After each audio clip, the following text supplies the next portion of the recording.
All right, before we proceed with the rest of the reports this evening, we have our in-house analyst, Barrister Mbeseha. We needed to take the two reports because they all are talking about the unrest in Ambazonia. Barrister Mbeseha, this is highly sad. And then it's crazy and, funny and saddening as well that some persons would still cry of normalcy being returned when people lose their lives on a regular basis. Braxton Basia, what would you say? Uh, I think what has been going on the past 8 years or so is very, very, and that by itself causes us to analyze it differently. We look backwards to see where we're coming from, so that we can know where we're going to. We should remind ourselves that the Cameroon deployed its military and their security forces all over Ambazonia. The question we must ask is, what do they call security forces? They are the military, they are the police, they are the gendarmes, and the B.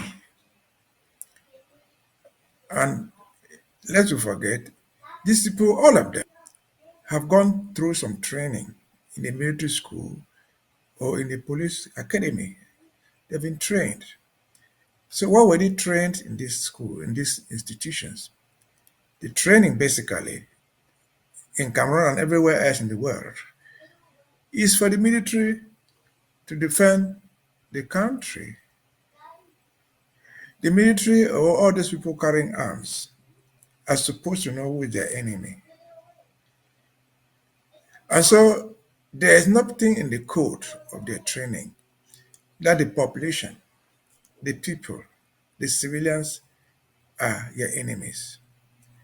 And so in a regular situation, even in a regular war situation, if a military guy mistakenly kills or wounds a civilian, that guy will be subject to discipline, possibly a dismissal from the job.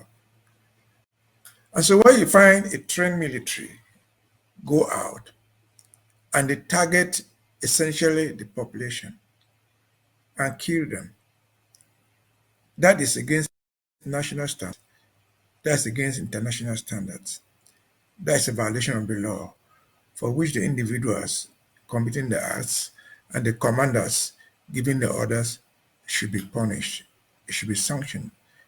It should be disciplined. They should be court-martialed. That's short and the simple of it. Because let us not tell what is not asked.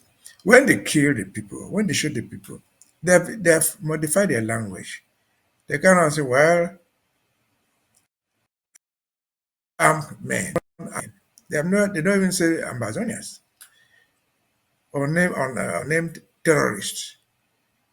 Let us assume that they are on men around there or whatever they call terrorists.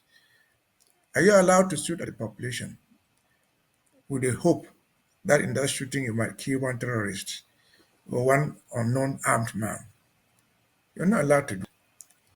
If you do that, you're breaching the rules of engagement.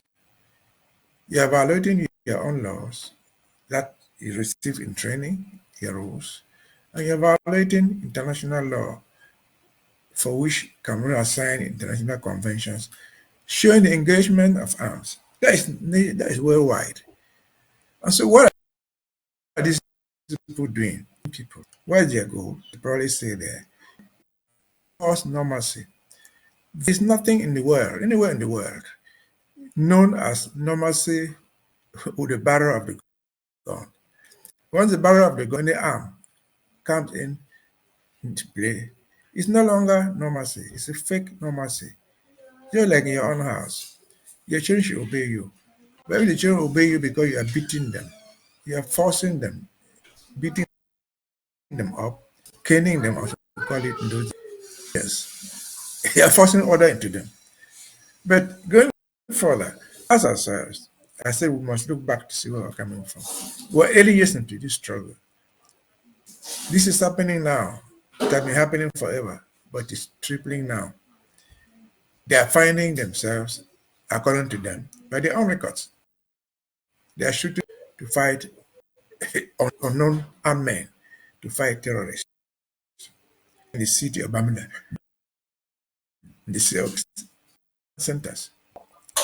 Where were they when terrorists invaded the cities and took over urban centers? About a month or so ago, we said here that this fight has transitioned, has metamorphosed from rare guerrilla warfare to urban guerrilla warfare. They're in the center of the cities. But you know what? The generalized disorder where people are dying. That's urban guerrilla warfare. They detonate bombs in the city. No gun, no barrel, no AK-47 will shoot a gun, will shoot a bomb planted in the ground. And so the war has moved from guerrilla warfare in the bushes to urban guerrilla warfare. And I said it many times before here, I don't know any country in the world that wins an urban guerrilla warfare with guns. Never. It has never happened anywhere else in the world. Once the war transitions from the rare guerrilla warfare in the bushes to urban guerrilla warfare, all countries that I know, they negotiate an end to it. They don't fight. And so that is a total disgrace of what is going on. It is normal. They are not fighting Ambazonians. They are killing the people.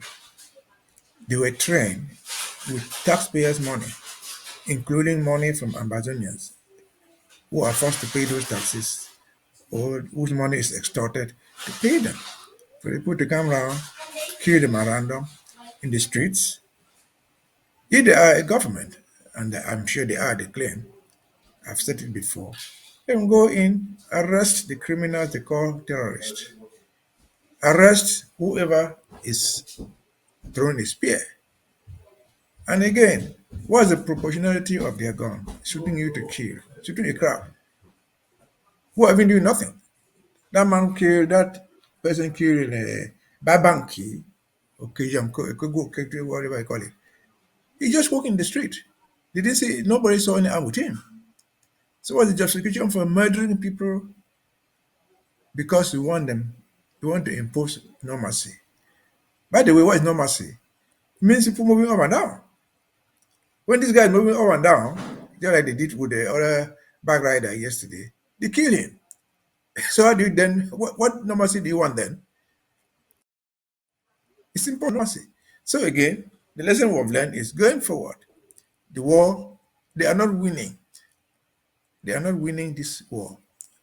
There was a book, I read that book, dealing with the Spanish Civil War. They published a book called The Gun. Once the military turns is gone and start to fire around them, those are signs of defeat. Those are signs of defeat. Because, again, looking back, in 2018, when they arrested people and locked them up, when they arrested Sisiku, they thought that was the end of it. Well, it is almost 10 years, 8 years since the Sisiku went to jail. They are no longer in the field. They have been talking with them in prison, but the war has instead multiplied and tripled. Deaths have increased, killed by unknown armed men, and officially by the Cameroon military. And so that's what it is. By international standards, those soldiers are criminals. They would face trial later, sooner or later. The people giving them the orders are war criminals. Because any war commander, a commander who gives orders to shoot the civilians, the population, will be taken down, you will be taken out of that field. We live in the United States, you can try that. You kill somebody by mistake, you're out of the force and you find yourself in jail. So these people are criminals from the beginning to the end, from the top to the bottom. Orders are coming from the top, going right down to the bottom. Nobody is being held accountable for anything. And what can we say? It's just a question of time. Now that we're in an urban guerrilla warfare situation, victory is eventually ours. Where do we define victory? We define victory when they are forced to come to the conference table and sit down and talk the peace. That's all what it is. They will do it sooner or later.